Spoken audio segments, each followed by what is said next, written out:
Oke, baik, kita cepat aja. Ya.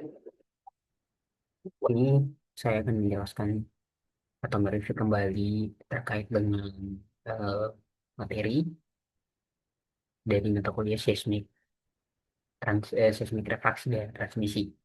Nah, topik kali ini, sebelum itu saya memperkenalkan diri, perkenalkan nama saya Francisco Smelerakin, di 2019-2021, mahasiswa Teknik Geofisika, semester 4.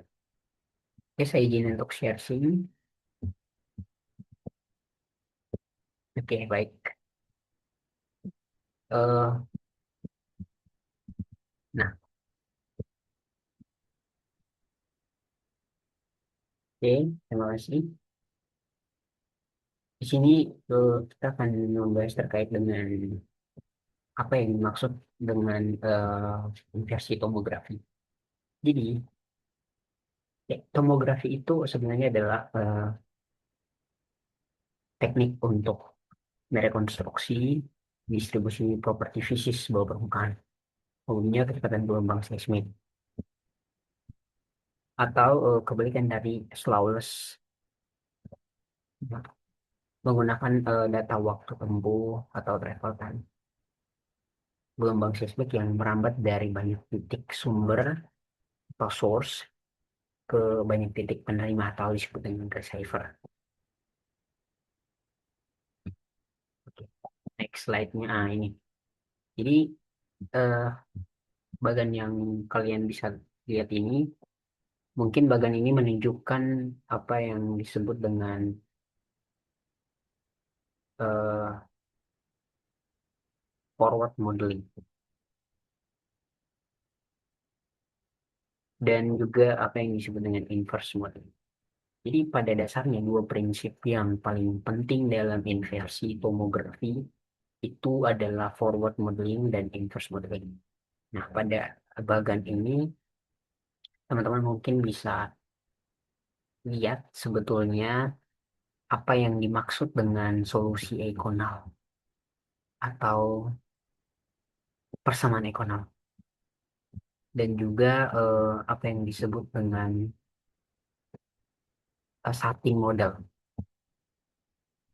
Nah, eh, sebetulnya apa yang kita cari di sini adalah eh, apa yang disebut dengan forward modeling. Jadi forward modeling itu adalah pemodelan maju. Kalau kita bisa mendalami forward modeling ini, itu merupakan kecepatan atau disebut dengan slowest S sama SX Z, ya, untuk menghitung waktu tempuh T dan lintasan atau sinar repatnya. Nah, eh kita next ke berikutnya. Nah, ini adalah tomografi. Jadi tomografi itu dibagi menjadi dua. Tadi sempat disebutkan bahwa forward modeling itu adalah untuk menghitung travel time atau penentu repatnya, sedangkan inverse modeling itu untuk mencari atau menentukan serta menghitung inversi data travel time. Jadi untuk masalah apa persamaan ekonal itu? Jadi sebetulnya persamaan ekonal itu persamaan yang diselesaikan untuk menghitung waktu tempuh, gelombang atau travel time, dan menentukan lintasan sinar repat pada suatu model kecepatan yang sudah diketahui. Ini adalah inti daripada forward modeling. Nah, jadi eh, persamaan ekonal itu bukan untuk mencari model kecepatan. Nah, itu merupakan inversi, tugas inversi. Melainkan untuk memprediksi bahwa seberapa besar waktu tempuh yang akan terukur jika model kecepatan sudah diketahui. Di sini teman-teman bisa lihat bagaimana menurunkan persamaan dari forward modeling. Kita tahu forward modeling itu satu. Ah, ini dia. Jadi persamaan ekonol itu dipakai untuk mencari forward modeling. Jadi persamaan ekonol itu adalah merupakan forward modeling. Di sini teman-teman bisa lihat card dari call kuadrat U minus 1 CX kuadrat do kuadrat U per dot T kuadrat sama dengan 0. Dengan U, X adalah model gelombang atau tekanan pergeseran, dan X sama dengan X, Y, dan Z. Nah, di sini di mana disebutkan bahwa A itu merupakan amplitudo gravitasi lambat terhadap posisi. X ini adalah waktu tempuh threshold time-nya sebagai fungsi posisi. Inilah yang ingin kita cari. Jadi seperti yang disebutkan tadi bahwa forward modeling atau persamaan ekonomi ini diselesaikan untuk menghitung waktu tempuh gelombang atau threshold time. Nah,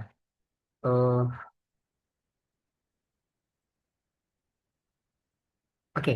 Jadi satu hal yang sangat saya tangkap dari apa yang dijelaskan oleh eh, dosen pengampu mata kuliah ini, itu ada satu yang mungkin kita bisa dapat menentukan travel time-nya atau repatnya itu menggunakan metode definite difference. Karena persamaan ekonomi adalah non-linear atau order satu, ia umumnya diselesaikan secara numerik, bukan analitik ya. Jadi kita tahu bahwa persamaan ekonomi itu atau persamaan non itu merupakan persamaan non-linear. Nah, kemudian kita next ke apa yang disebut dengan ini inversi modeling. Jadi inversi modeling ini sebetulnya diselesaikan apa forward inversi modeling ini sebenarnya dipakai untuk menyelesaikan seperti apa yang mau kita cari, kita jadi seperti itu. Jadi persamaan travel time dalam bentuk eh, linearisasi digunakan untuk masalah inversi, yaitu merekonstruksi perubahan slowless atau kecepatan bawah permukaan dari data residual waktu tempuh atau disebut dengan T observasi dan dikurangi dengan T model. Ini adalah merupakan inti dari tomografi. Jadi inti dari tomografi itu adalah selain forward modeling, kita juga punya inverse modeling untuk menghitung inversi data travel time-nya atau dalam bentuk linearisasi untuk merekonstruksi perubahan slowless atau kecepatan. Jadi inversi ini untuk menghitung kecepatan atau slowless. Nah, ini adalah forward modelingnya dan ini adalah penurunan rumusnya seperti yang mungkin kita bisa lihat di sini. Ini adalah solusi persamaan ekonal dan penurunan persamaan ekonal untuk mencari travel time atau waktu tempuh. Lalu kemudian inversi modeling. Jadi seperti yang sudah dijelaskan tadi, inversi modeling itu digunakan untuk inversi rekonstruksi perubahan atau slowless-nya atau kecepatan bawah permukaan dari data residual T-ops dan dikurangi dengan T-model. Nah,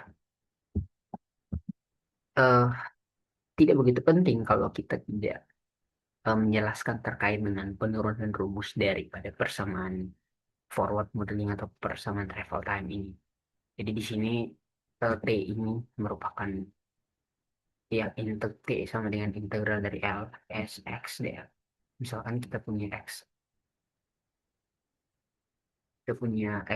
S X sama dengan S0 X plus delta S. Nah, eh, travel time terstruktur observasi dapat ditulis sebagai T-ops-nya. Jadi T-ops ini merupakan travel time yang terstruktur atau observasi dari mencari apa yang disebut dengan waktu tempuh gelombang session. Jadi asumsi kunci tomografi linear adalah pertubras, pertubra. Durasi dari delta S dan juga ini merupakan yang signifikan mempengaruhi travel time pada orde pertama prinsip Beaufort. Prinsip travel time pada orde pertama atau variational Alfamart perlintasan. Jadi langkah pertama itu adalah kita mengetahui SX-nya ini. Lalu kemudian kita dapat mendapatkan kita akan mendapatkan apa yang disebut dengan T observasi. Ini T obs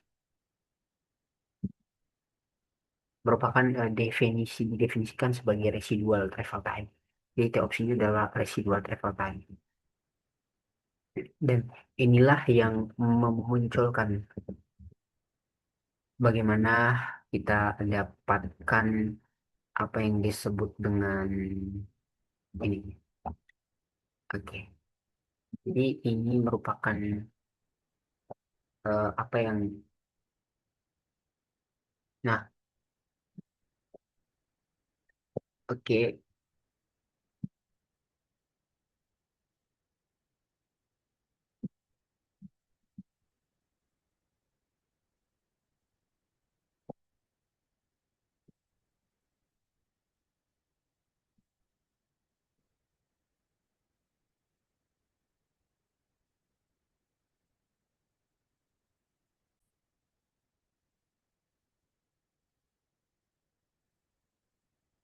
Nah, baik, kita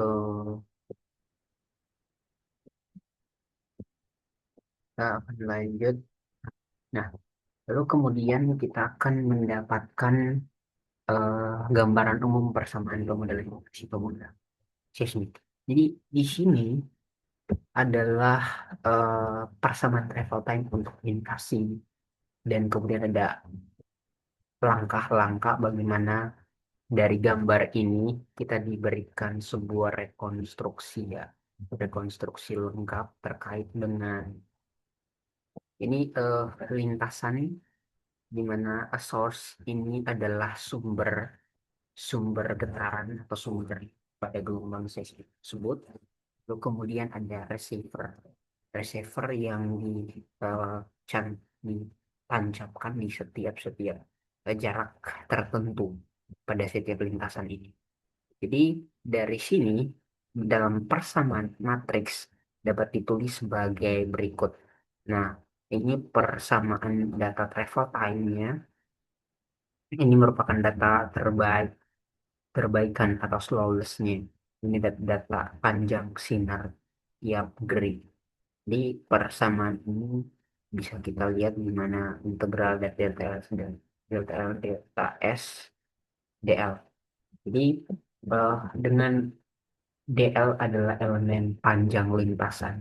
Jadi dl ini merupakan elemen dari panjang lintasan.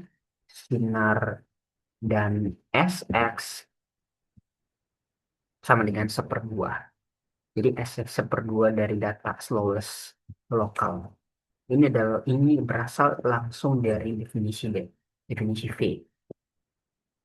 Nah, lalu kemudian kita setelah mendapatkan apa yang kita sebut dengan data travel time-nya yang dicari dalam menggunakan rumus ini, maka perlu diketahui kemudian kita akan menentukan linearisasi atau pertubasi.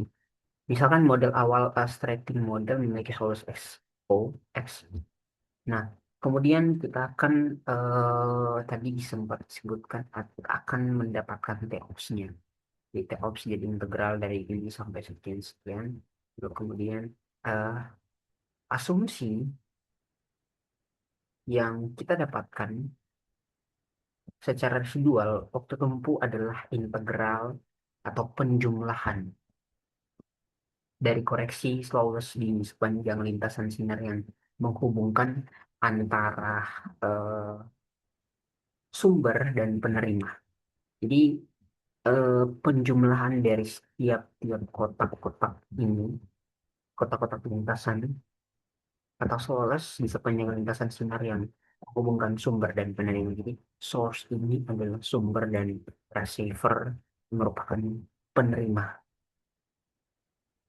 Jadi dapat kita deskripsikan menjadi bentuk matriks. Bentuk matriks yang sudah kita lihat di sini. Ini adalah bentuk matriksnya. Nah, lalu kemudian, eh,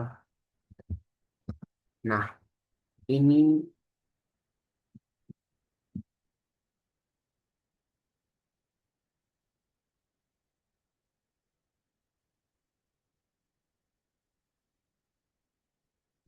nah sebenarnya,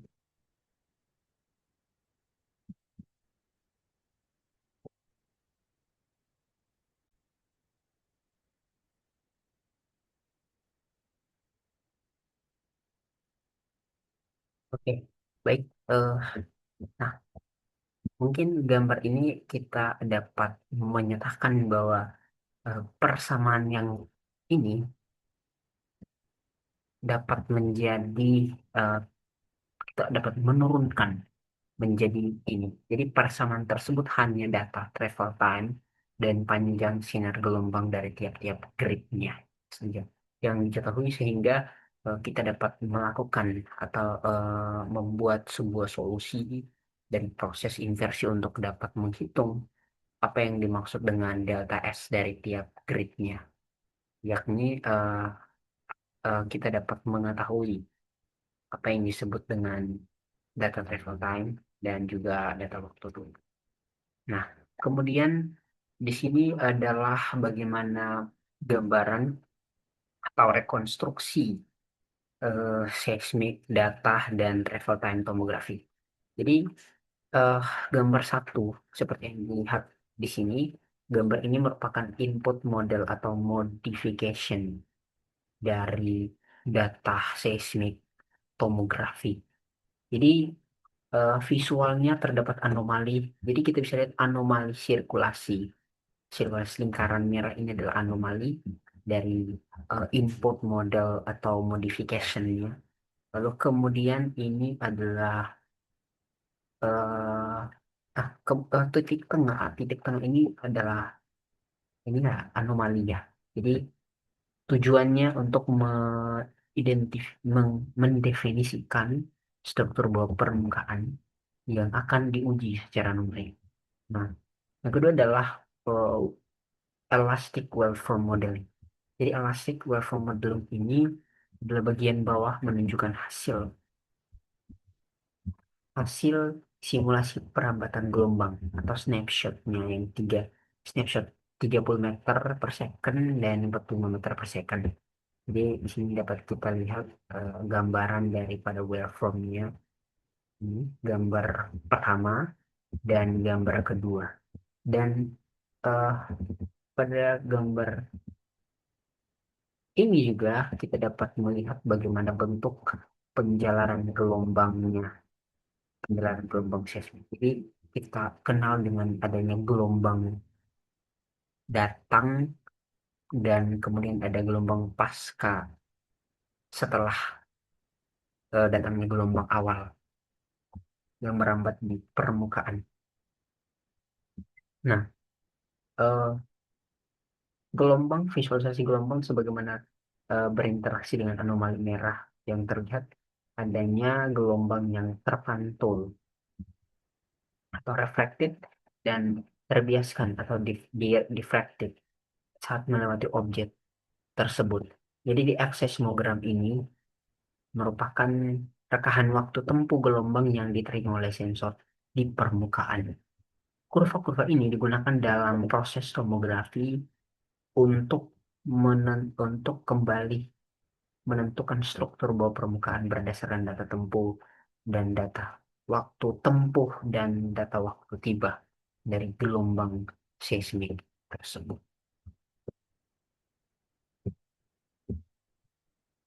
Oke,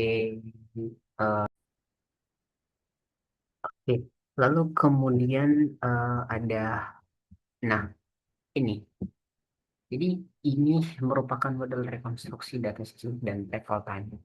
Jadi sempat kita bahas singgung terkait dengan bagaimana menentukan travel time atau waktu tempuh gelombang seismik.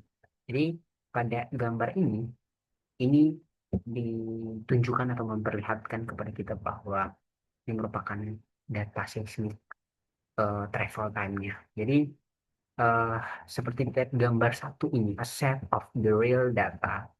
Ini adalah bagian atas menampilkan seismogram ini, receiver-nya, seismogramnya, yang berisi rekaman data real dari lapangan.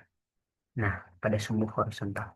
Di sumber horizontal ini adalah data seismogram atau receiver-nya yang menampilkan rekaman untuk bagaimana gelombang itu dapat direkam. Dan kemudian ada result of tomography inversion. Jadi data real tersebut kemudian diolah.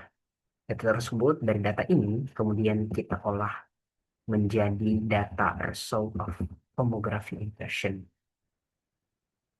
Diolah menggunakan teknik inversi tomografi. Nah, jadi warna merah ini menunjukkan area dengan kecepatan tinggi. Jadi area dengan kecepatan tinggi yang digambarkan sebelumnya di sini. Sebelumnya di sini. Nah, ini sama dengan ini. Jadi area ini menunjukkan kecepatan yang tinggi. Kemungkinan ini disebut dengan anomali atau objek keras. Di objek batuan dapat kita lihat, dapat kita amati melalui result of tomografi atau inversi tomografi. Dan kita bisa dapat menentukan anomalisnya. Dan kemudian ada warna biru. Warna biru. Di sekeliling ini ada warna biru. Jadi warna biru ini menunjukkan area dengan kecepatan normal, kecepatan yang rendah atau normal. Nah, berbeda dengan ini merah. Jadi merah ini merupakan anomali yang berkecepatan tinggi. Jadi pada saat gelombang seismik itu menjalar, dia dapat mendeteksi struktur bawah permukaan atau memberikan gambaran struktur bawah permukaan dan kita dapat mengetahui sifat, jenis, dan eh, apa yang disebut dengan kepadatan suatu batuan yang kita kenal pada anomali seismiknya atau result of tomography yang diperlihatkan di eh, gambar inversi tomografi. Nah, kemudian ada result of elastisitas waveform modeling. Jadi, elastisitas model seismic inversion ini dapat kita memberikan suatu kesimpulan tahapan terakhir adalah melakukan pemodelan ke depan atau wavefront modeling berdasarkan hasil inversi yang sudah kita dapatkan tadi. Ini hasil inversinya. Ini lalu kemudian kita dapat mengetahui bagaimana forward modeling berdasarkan hasil inversi tadi. Nah, X ini merupakan uh, waveform, waveformnya atau simulasi perambatan gelombang. Ini simulasi perambatan gelombang waktu tertentu. Waktu yang ditunjukkan adalah 45 meter per second yang berinteraksi dengan objek di bawah tanah. Jadi objek di bawah tanah berinteraksi pada saat gelombang itu menjalar. Jadi X seismogram, di X distance nama ini seismogram. Nah, ini waveformnya, ini SX seismogram.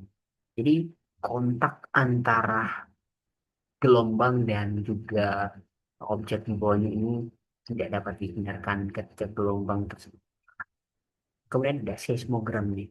Jadi hasil sintetik yang dihasilkan dari pemodelan ini, jika seismogram sintetik ini mirip dengan data realnya, jadi data real yang kita peroleh, itu merupakan hasil dari hasil sintetik yang mirip dengan data tersebut. Jadi maka model tomografi itu dianggap akurat. Oke, jadi kita dapat simpulkan bahwa seismik tomografi ini adalah suatu metode geofisika di mana kita dapat mencari dan menentukan struktur bawah permukaan dengan pemodelan-pemodelan tertentu melalui inversi tomografi atau yang kita kenal dengan arrival travel time-nya untuk inversi modeling dan juga eh, apa yang disebut dengan forward modeling atau untuk menyelesaikan perhitungan waktu rambat gelombang pada eh, suatu bawah permukaan bumi atau kita dapat menggunakan persamaan Ekono. Oke, atau mungkin itu saja yang saya sampaikan dan saya jelaskan apabila ada kekurangan dan juga penyalahgunaan atau pengertian definisi daripada materi yang sempat saya jelaskan, saya mohon maaf dan eh, awal kata saya ucapkan terima kasih. Assalamualaikum warahmatullahi wabarakatuh.